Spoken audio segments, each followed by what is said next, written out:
এইমাত্র পাওয়া বাংলাদেশ জিম্বাবুয়ে সিরিজে আম্পায়ারের দায়িত্বে যারা আগামী ৩ মে শুক্রবার থেকে মাঠে গড়াতে যাচ্ছে জিম্বাবুয়ের বিপক্ষে বাংলাদেশ দলের ৫ ম্যাচের সিরিজ। ইতোমধ্যে সিকান্দার রাজার দল নির্ধারিত ভেন্যু চট্টগ্রামে এসে পৌঁছেছে।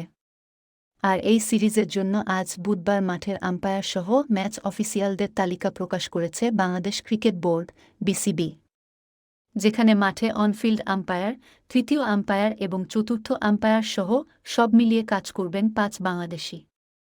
চট্টগ্রামে ৩ মে প্রথম ম্যাচে অনফিল্ড আম্পায়ার হিসেবে থাকবেন মাসুদুর রহমান মুকুল এবং তানভীর আহমেদ। টিভি আম্পায়ারের দায়িত্ব পালন করবেন শরফুদ্দৌলা ইবনে সৈকত। এছাড়া চতুর্থ আম্পায়ার হিসেবে থাকবেন মোহাম্মদ মোর্শেদ আলী খান। একই ভেন্যুতে দ্বিতীয় ম্যাচে সৈকতের সঙ্গে থাকবেন মুকুল অনফিল্ড আম্পায়ার হিসেবে। মোর্শেদ আলীকে দেখা যাবে তৃতীয় আম্পায়ার হিসেবে। এছাড়া চতুর্থ আম্পায়ার থাকবেন তানভীর আহমেদ।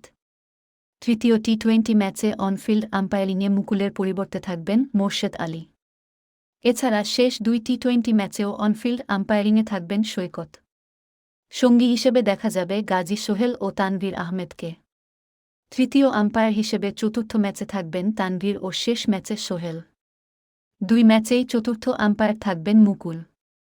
প্রতিটি ম্যাচেই ম্যাচ রেফারির দায়িত্ব পালন করবেন শ্রীলঙ্কার রঞ্জন মুদুগালে। ৫ ম্যাচ সিরিজের প্রথম ৩টি ম্যাচ হবে চট্টগ্রামের জহুর আহমেদ চৌধুরী স্টেডিয়ামে। বাকি দুটি হবে মিরপুর শেরেবাংলায়।